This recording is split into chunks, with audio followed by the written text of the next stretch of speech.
श्रीमान वेंकटनाथार्य कवितार्किक केसरी वेदांत आचार्य वर्यो में सन्निधत्तां सदा हृदि श्रीवासरंग परकाल मुनित्रयाप्त लक्ष्मात्मरक्षण इत्युगागमान्तम् आचार्य भक्ति परिपूत मनर्गशीलं गोपाल देशिक मुनिं गुरुमाश्रयामः व्यासं वसिष्ठनप्तारं शक्ते पौत्रमकल्मषं पराशरात्मजं वन्दे सुखतातं तपोनिधिं व्यासाय विष्णुरूपाय व्यासरूपाय विष्णवे नमो वै ब्रह्मनिधये वासिष्ठाय नमो नमः.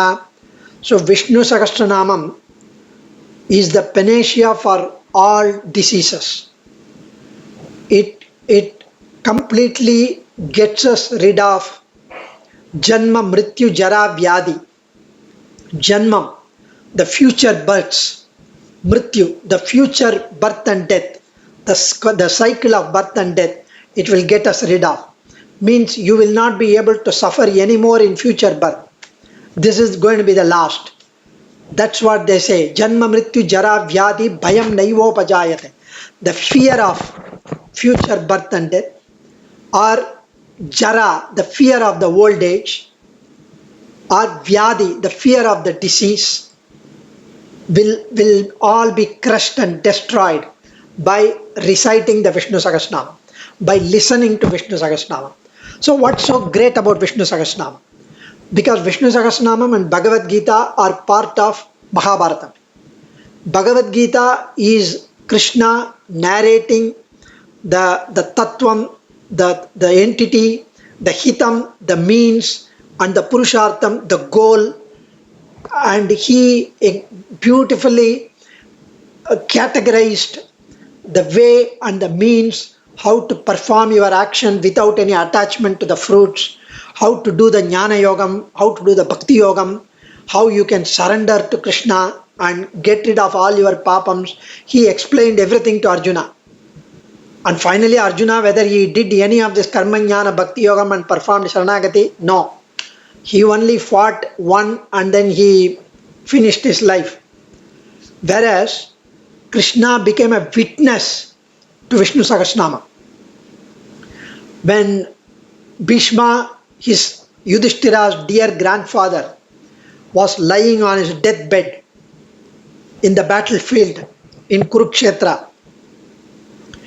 when he passes away, his irreplaceable wisdom, his jnanam, based on the long experience of his long life of virtues, long life of dharma, the devotion, will be lost to the world.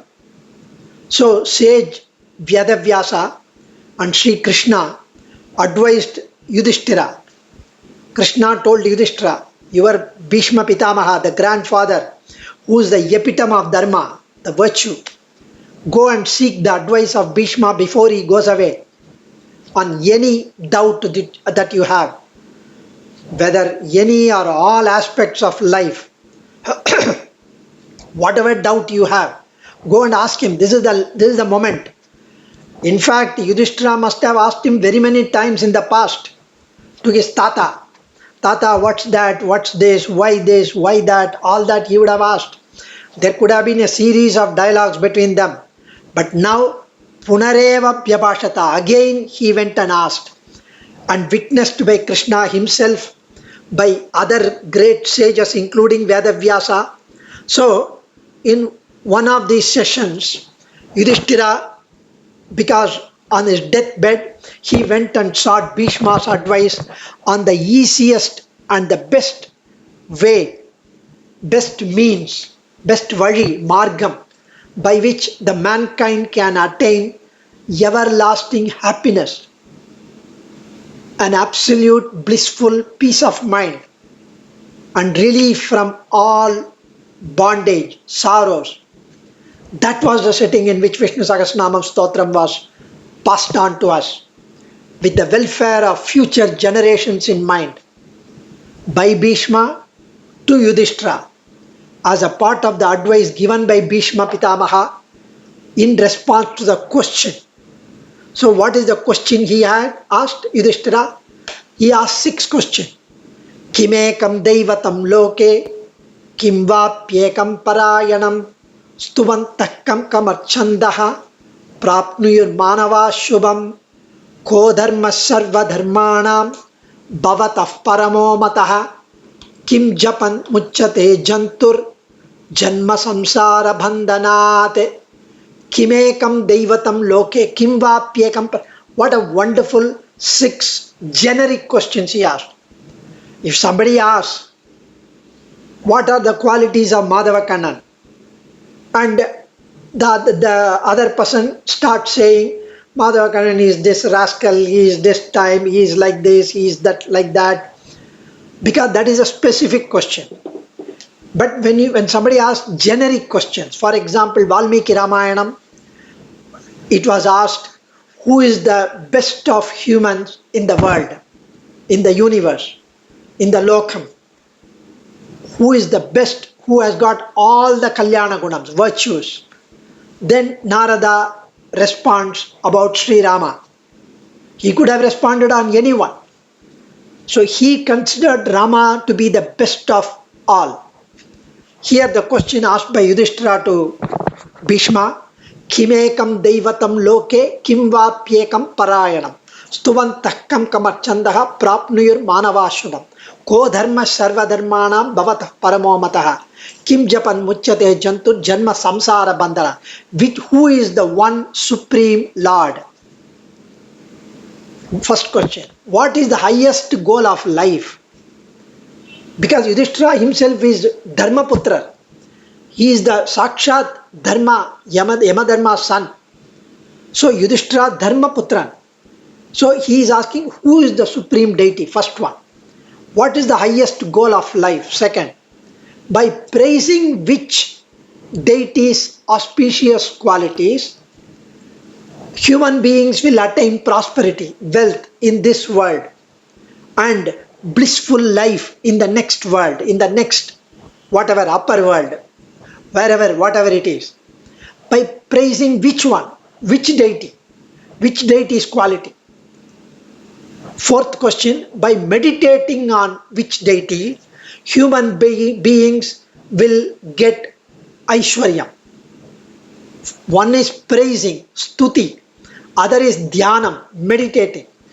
Then fifth is by reciting which mantra can a person be released from the bondage of janmam and maranam, janana maranam, cycle of birth and death. For the likes of you who are young, youthful, studying, just budding, you are having a wonderful life. There is nothing wrong with the life. So why do I have to avoid future birth, death, cycle? I'm enjoying. So let me be born several times. But it's not. Life is not a bed of roses.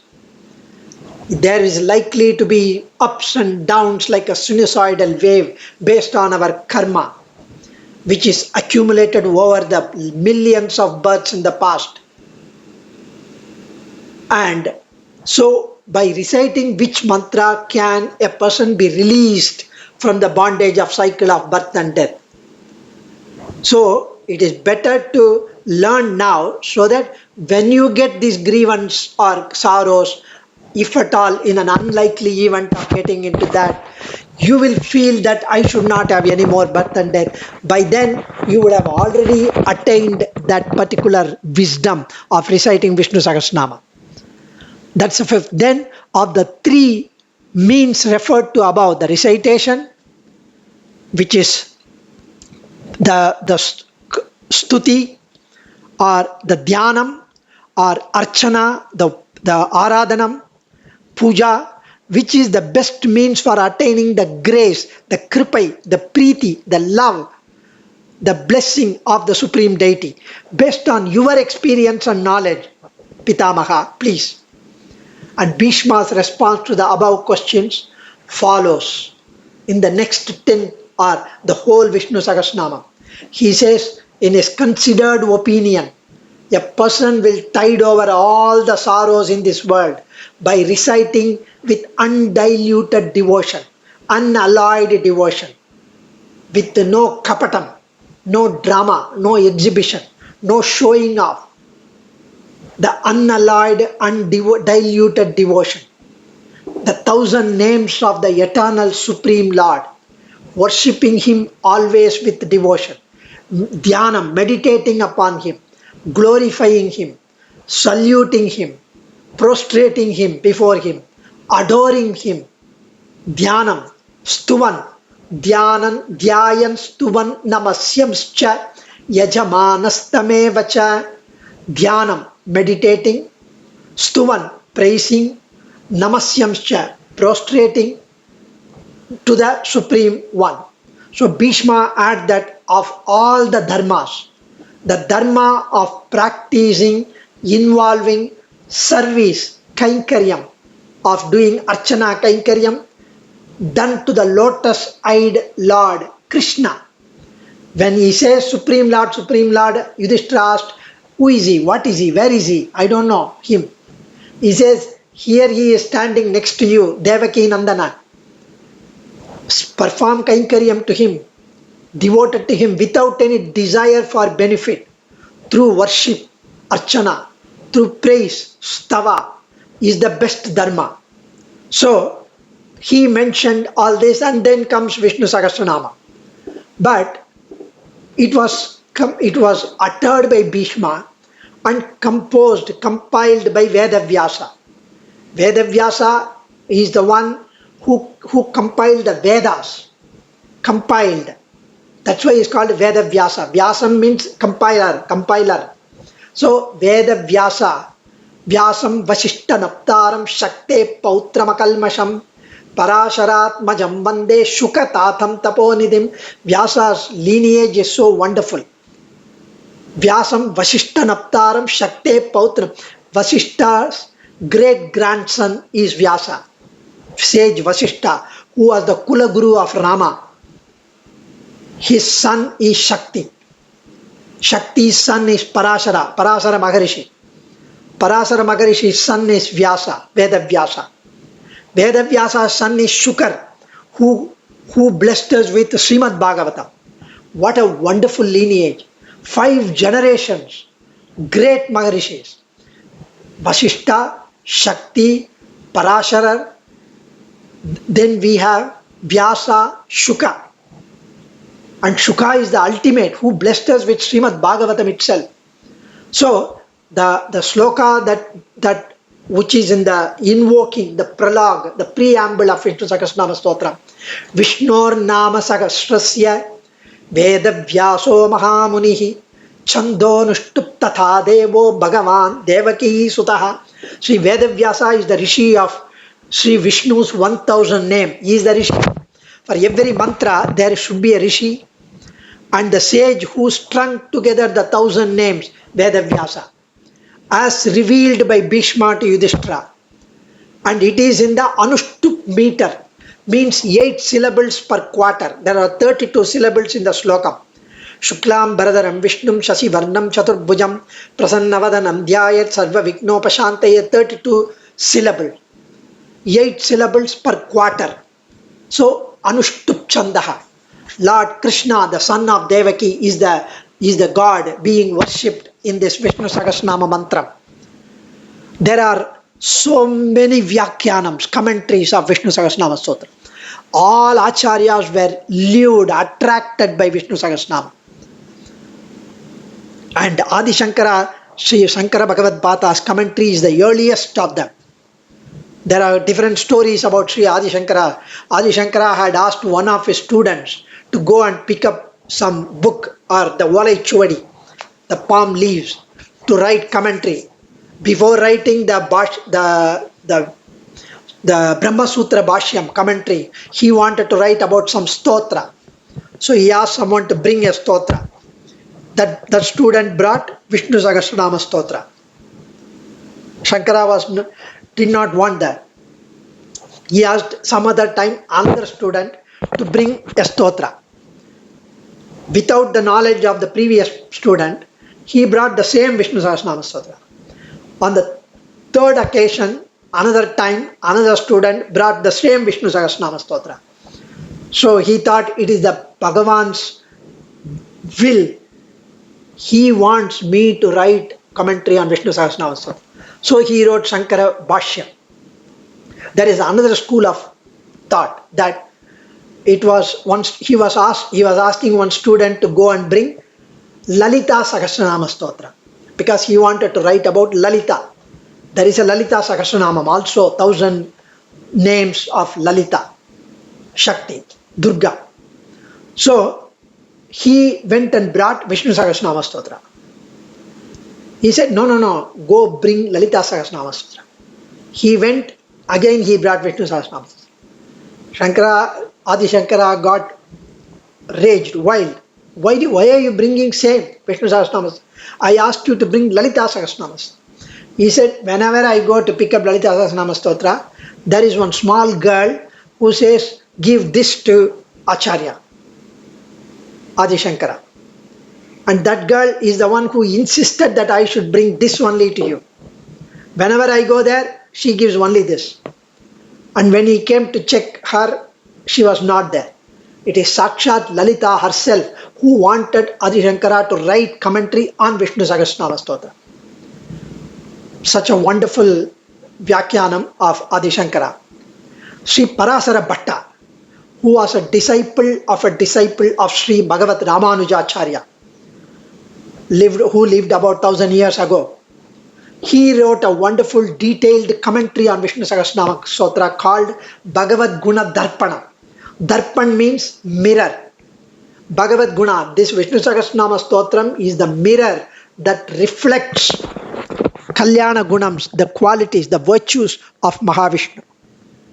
Sri Satyananda Yatishwara from the Dvaita school is another prominent commentator. Sri Vishnu Sahasranama Stotram, along with Bhagavad Gita, as I told you, is an integral part of Mahabharata.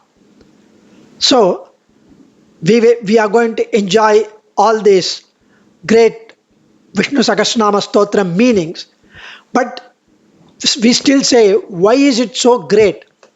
Sri Shankaracharya himself emphasized the importance of reciting the Vishnu Sahasranama Stotram in his Bhajagovindam. Jayam Kita Nama Sahasram. He himself says, all this jnanam, the scriptures, the knowledge will not come handy when you are about to die. Iti samsare bahudustare kripaya pare mahi murare. So, Bhajagovindam, you sing the Govinda Bhajanam. So, Gita, Nama Sahasram, Gita and Vishnu Sahasranamam are to be recited. There are 6 reasons generally identified for the greatness of the Vishnu Sahasranama Stotram.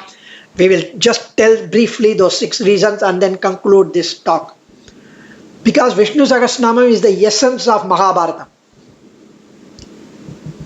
And Rishibihi, Parigitanam. So, sages like Narada, Vyasa, Alvars, composers, including Saint Tyagaraja, have made repeated reference to the 1,000 names of Vishnu in their devotional works.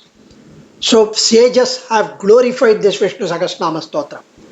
The person who strung together, the third reason, person who strung together the 1,000 names is none other than the sage Vedavyasa, who is the foremost jnani of the Vedas and considered as an incarnation of Vishnu himself. Vyasaya Vishnu Rupaya Vyasa Rupaya Vishnave. He is an amsam of Mahavishnu himself. Otherwise, he would not have been able to achieve all those amazing deeds. And fourth, it is the considered opinion of Bhishma that it is the best, easiest of all dharmas, the means to attain relief from all bondage, samsaric afflictions, samsaric ocean. Fifth, it is widely accepted that chanting of this stotram gives relief from all sorrows and leads to happiness, leads to peace of mind. There are very many scriptures which are thousands of years old, where it says that in those days, even people who give birth, the women who give birth in the labor ward, there used to be people chanting Vishnu Sahasranama Stotram so that their delivery will be normal, with less pain, less suffering. They used to always keep chanting Vishnu Sahasranama Stotram in the labor ward of women where they deliver babies. It's the scriptures refer to that. The Sushruta Samhita and Ayurvedic scriptures all talk about that. It gives relief from all diseases. In fact, Vyasa himself says, Achyutananta Govinda Namocharane Beshajat Nashyanti Sakala Roga Satyam Satyam Vadamyaham. Achyuta Ananta Govinda, the Nama Ucharanam, the utterance of these names will completely destroy Sakala Roga, all kinds of diseases. It is the Beshajam, it is the Bishak, it is the medicine for all diseases. And he is the doctor, Vaidyo Narayano Harihi. He is the doctor and the Vishnu Sahasranamam Stotram is the medicine. And it is in conformity with the teachings of Bhagavad Gita. So the above reasons are given to illustrate the importance of Vishnu Sahasranama Stotram. And it's all the more obvious when we recount the personalities involved in the events that resulted in the Stotram. It was no ordinary person's advice that was sought. Yudhishthira was not an ordinary person. No ordinary person was seeking the advice. And who is giving the advice? He is also not an ordinary. He was the son of Mother Ganga and a person sanctified by his unswerving devotion to Lord Krishna. The one who had controlled and conquered all the sense organs. Yudhishthira was the son of Dharma. He himself was a practitioner of justice, righteousness, integrity, honesty, truth. What a great combination. The questioner, he was a great person. The person who responds was a wonderful, amazing Bhishma. And Vyasa was the knower of all Vedas. And who was the witness? Lord Krishna. What else could be the reason for Vishnu Sahasranam's glory? As we know, the advice is in the form of Vishnu Sahasranama Stotram from Bhishma to Yudhishthira. No other justification is needed to recognize the greatness of the education, the teaching that is important to the human race through the medium of Vishnu Sahasranama Stotram by Veda Vyasa and Bhishma. We are all, it's our great bhagyam, opportunity, blessing. For some, inadvertently we had committed some good deed in the past. For us to even be aware of this and to get an opportunity to learn this and also know the essence and meaning of this. And it is indeed my bhagyam to narrate you this, what little I know, to each one of you. Please pass on and may your tribe increase. God bless you. Namo Narayana. Adiye. Kavitarkika Simhaya Kalyana Gunashaline Srimate Venkateshaya Vedanta Gurave Namaha. Dhanyosmi.